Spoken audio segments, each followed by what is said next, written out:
Ashley, it's so mean of you to keep secrets from me.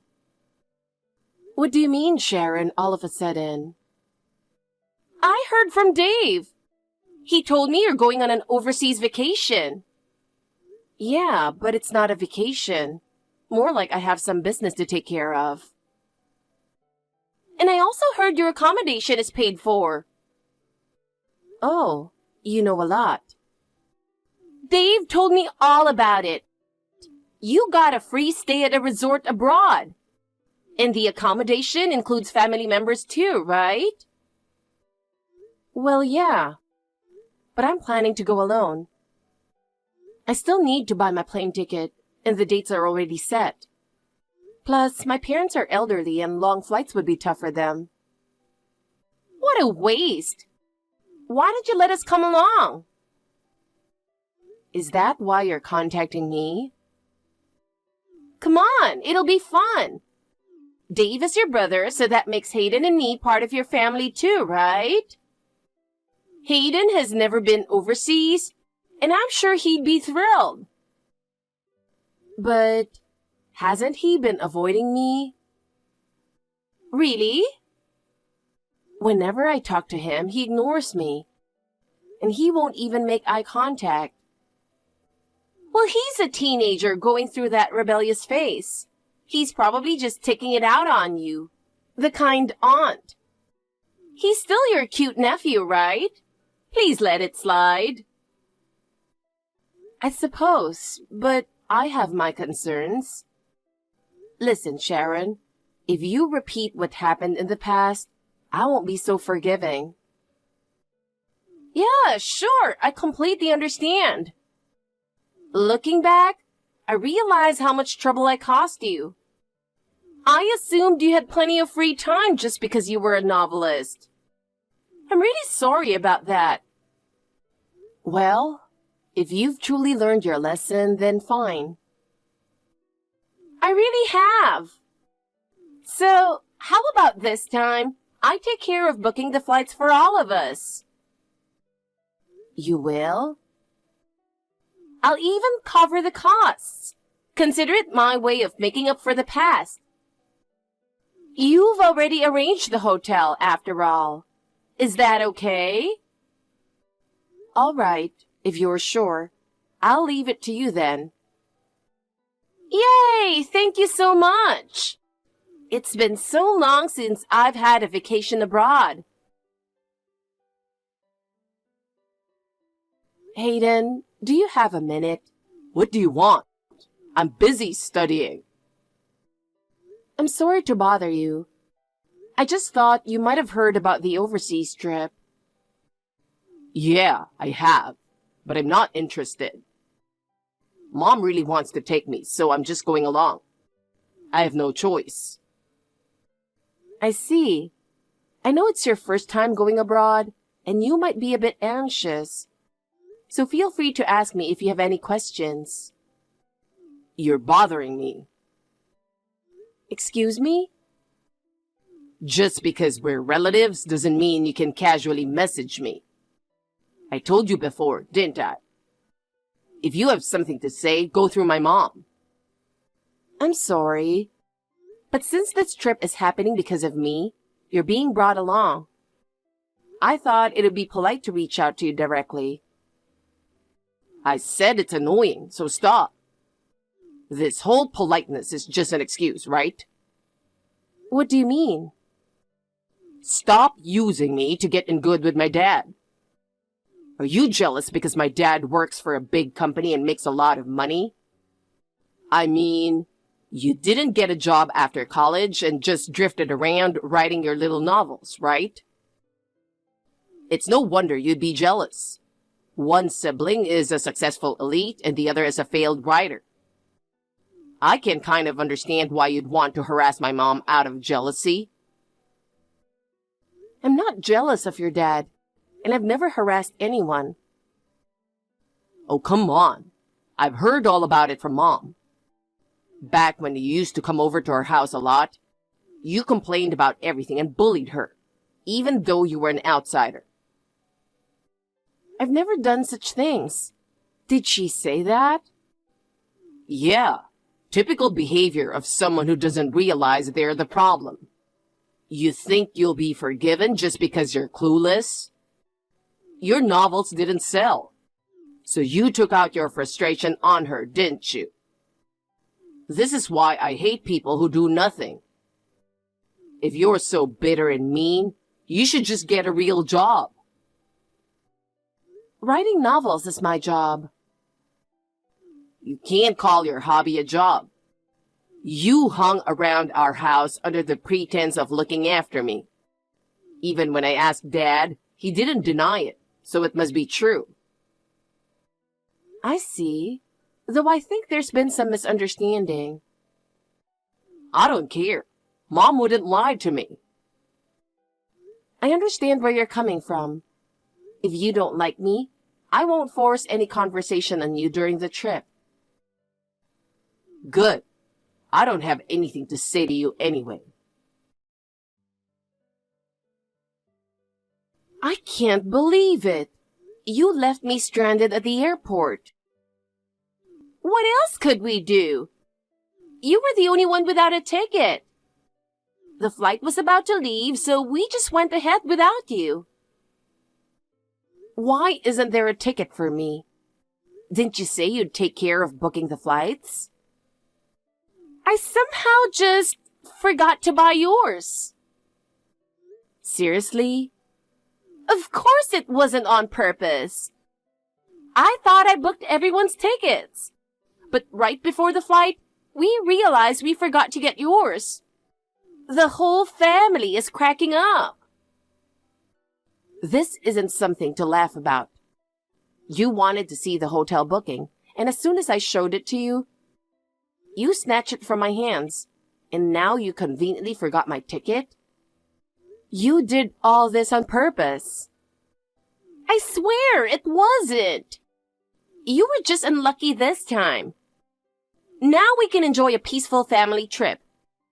And you don't need to be there, so just stay home. Taking the hotel stay I arranged and then leaving me behind. There's not even an apology. This is way beyond harassment. Oh? So what? You're saying we shouldn't go? That's so cold.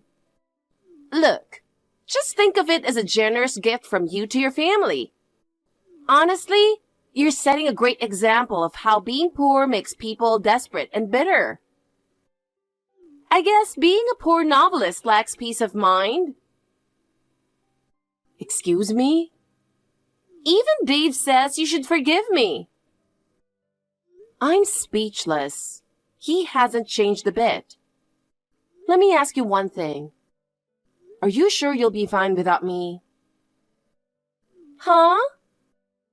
Of course. You'll only be in the way anyway. I see. I hope you don't regret this. Why would I? Thanks for the lovely family time, Ashley.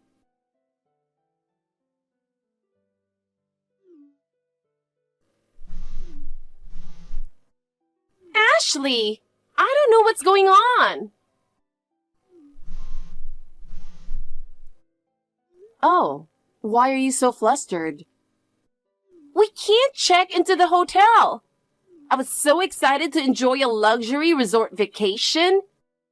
Even though we have the booking confirmation, the front desk says we can't check in without you.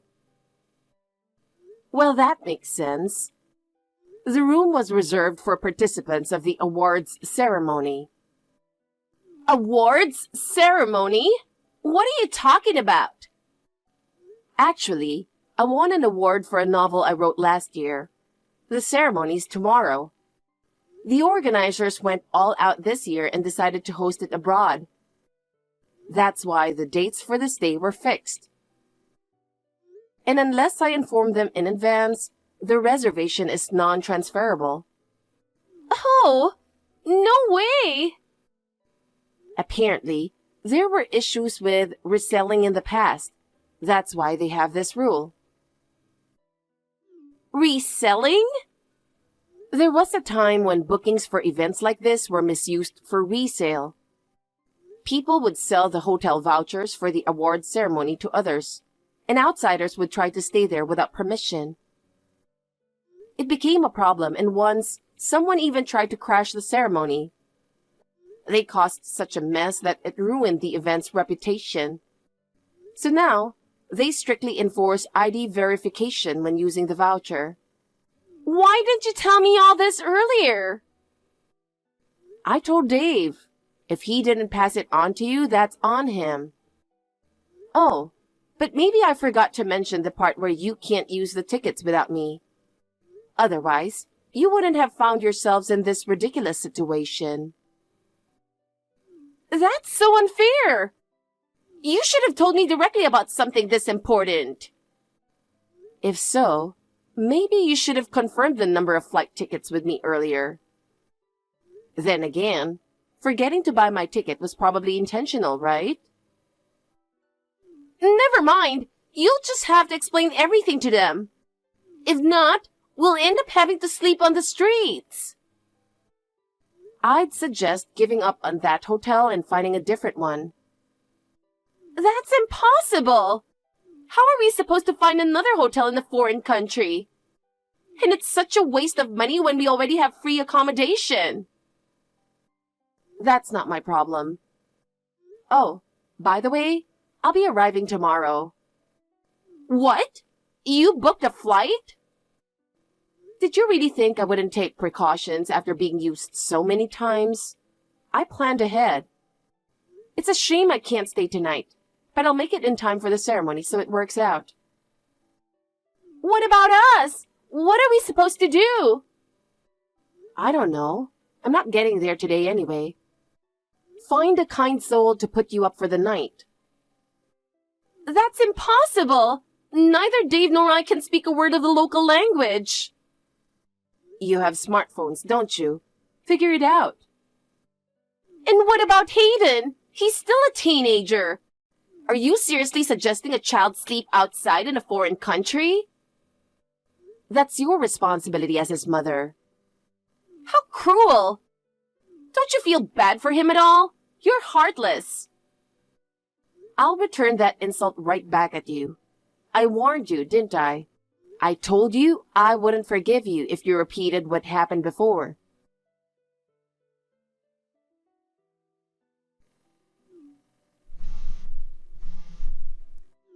Hayden? Please respond. Where are you? Don't tell me a stranger took you away.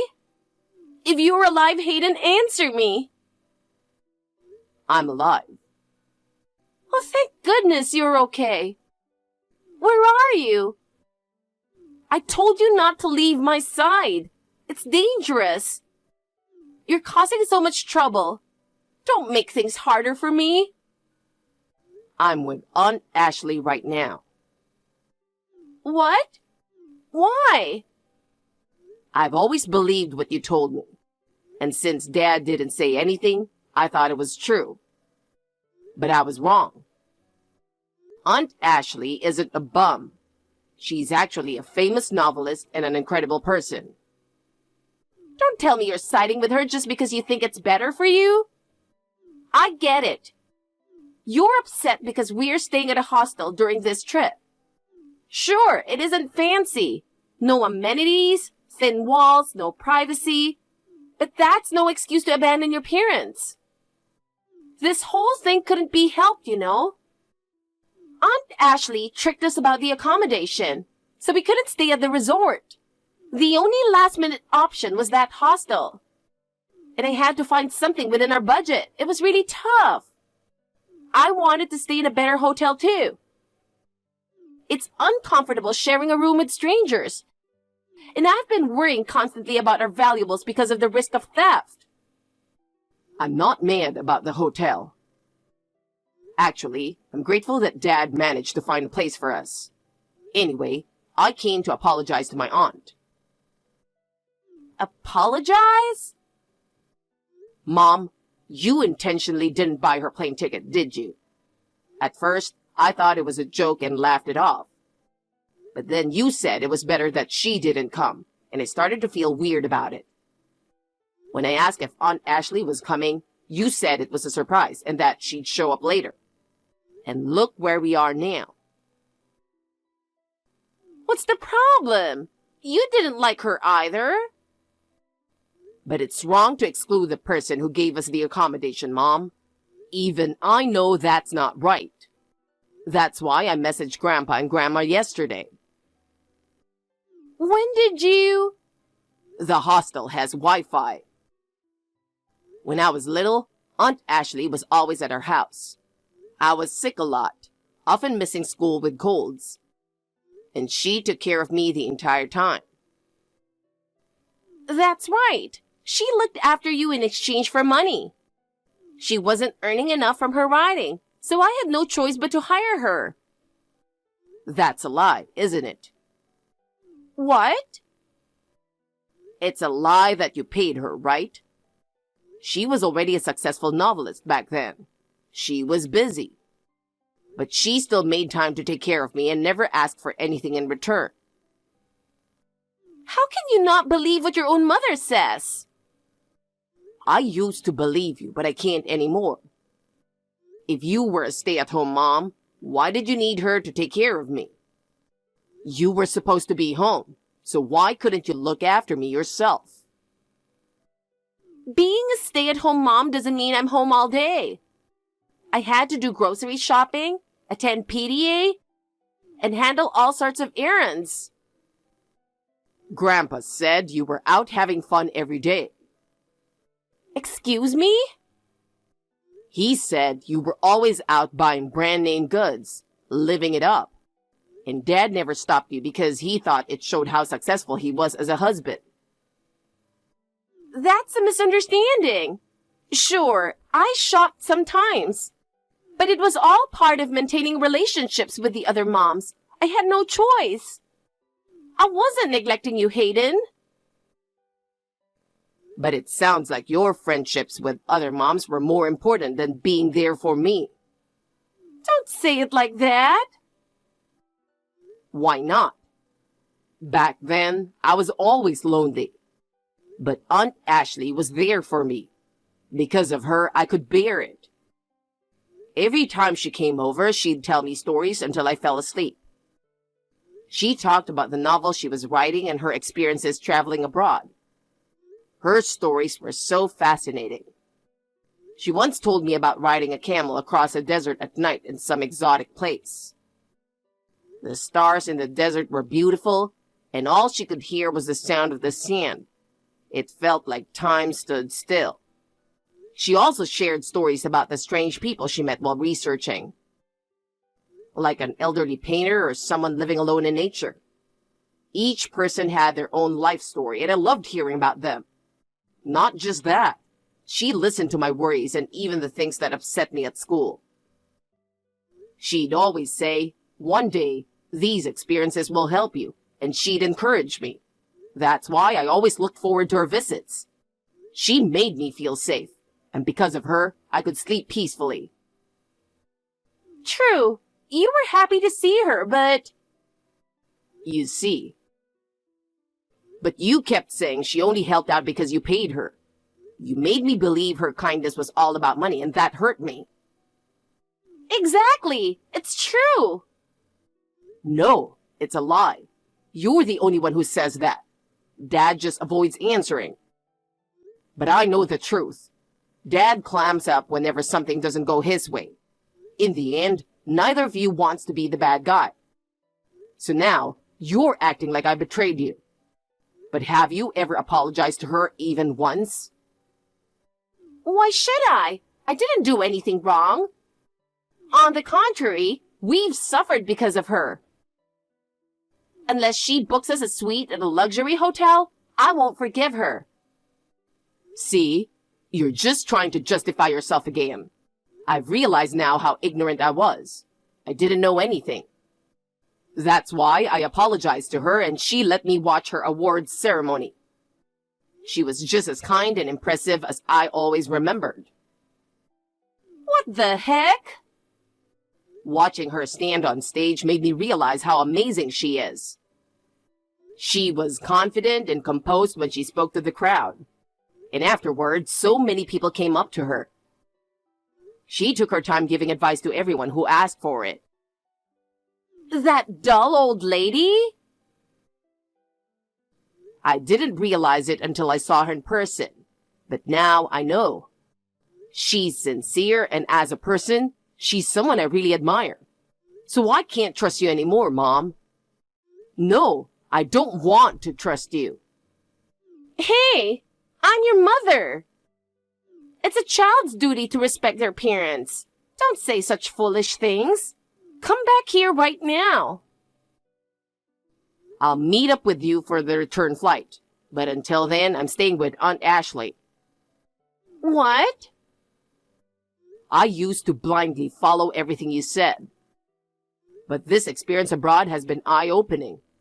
I've struggled because of the language barrier, but even that's been fun. How can you be enjoying this more than me? Stop it and just come back. I've been in a terrible mood since this morning, fighting with your dad. Oh well, sorry. I don't want to see you for a while. So until the flight home, bye. Ashley, what do you think you're doing? Taking Hayden to the awards ceremony without telling me? He asked me to take him. Is it really that strange to grant the request of a sweet nephew? You should have run it by me first. I told Dave. I just made sure he didn't tell you. Why are you doing this? If you were going to pick up Hayden, you should have taken us too. Do you know how much we struggled yesterday? You were the one who left the person with the hotel voucher behind. Do you even understand your position here, Sharon? I told you I wouldn't forgive you. You dumped Hayden on me while you went off and cheated with some guy. You even spent the money I gave you for his extracurriculars on luxury goods. That was in the past. Yes, it was. And so? Did you really think your past actions would just disappear? How dare you act high and mighty just because you're a novelist? And yet, you tried to hog the accommodation vouchers that this mighty novelist brought for yourself. Look at you, not even remotely sorry for your actions. I was able to attend the award ceremony without any issues. But if I had trusted you and done nothing, it would have been a disaster. I've told my parents and yours too. At this rate, you're heading for divorce. You're right. Dave would never agree to that. Actually, I've had enough of him pretending not to notice. I'm done turning blind eyes. He owes me. I mean, even though he owes me, he kept ignoring the situation. He owes you? The reason he was able to work at a major company was because I paid for his education at a prestigious university. That university has strong connections to top companies, which is why I made sure he went there. I funded it with the money I earned from my novels. That can't be true. I had no idea you earned that much. I thought you were just writing novels as a hobby and living off your parents. You've always been so full of prejudice. The luxury lifestyle you enjoy, you owe it to the very novelist you look down on. It's because of me, the person you tried to sabotage, that you live like that. You didn't know, and yet you tried to pull off this ridiculous stunt. Lying to your son like that, you're honestly a terrible mother. And Dave, for turning a blind eye, is just as guilty. Wait, I apologize. Isn't that enough? Our return flight is the day after tomorrow. What am I supposed to do until then? Why not stay at the hostel like you did yesterday? I enjoy hostels too. You hear so many interesting stories. I can't. Dave and I only speak English, and I haven't been able to find my wallet since yesterday. I don't even have enough to pay for this place. Oh, that's tough. But don't worry. Hayden's staying with me, so he won't have to suffer through any of that. He'll be fine, so you can rest easy. As for the plane ticket, it's on your phone app, right? So your return flight is covered. Wait, I can't. What am I supposed to do until then? That's not my problem. I imagine being short on money makes you desperate and bitter, but good luck. I'll be cheering for you, in spirit. Come on, stop it! I was feeling so frustrated. But thanks to you, I've got a great idea for my next novel. Thanks for the inspiration. When you get back, let me interview you about your experience of being broke in a foreign land. Bye. Mom's been blowing up my phone with calls and messages. It's best to ignore her for now. There are so many missed calls and my voicemail is full. Are you sure I shouldn't reply? It's fine. Sometimes she needs to face some difficulties on her own. As people grow older and learn more, it becomes harder for them to admit their mistakes. That's when they start lying without hesitation. But once that happens, nobody trusts them anymore. Does that mean no one will trust me either? I believed her lies and said terrible things to you. I'm really sorry. You're fine. You realized something was off and did something about it. Plus, you admitted your mistakes and apologized on your own. Even adults struggle with that sometimes. The fact that you did it is impressive. You're so kind, Aunt Ashley. I want to grow up to be someone as strong and reliable as you. That's why I want to make the most of this trip and everything I've learned. I see. In that case, I'll take you to a special party tonight. I have lots of friends here, and we've been invited to a home party. Want to come? Can I really go? Of course. I'll come pick you up soon, so just wait a little longer. Okay. After this trip, will you stay close to me? Of course. I'll always be on your side. I met up with Sharon and Dave at the airport on their return day. Both of them looked completely worn out and defeated. When I asked what happened, they told me they had left their belongings in a shared dorm and their wallets were stolen. They went to the local police, but the language barrier made everything a real struggle. They managed to cancel their cards right away, but of course, the cash was gone. With the little bit of money they had left, they somehow made it through until their flight home. Not long after they returned, they filed for a divorce. Dave had known about Sharon's affair for a while, but he kept up the marriage for appearances. But after this whole mess, he finally had enough. After the separation, he apologized for all the trouble he caused by turning a blind eye to everything. He got custody of Hayden, while Sharon moved back in with her parents. Apparently, her parents were furious over everything, and as a way to toughen her up, they forced her to work at a factory run by some relatives. The strict treatment from her boss has been so harsh that even though she wants to quit, they won't let her. Now she commutes to work in tears every day.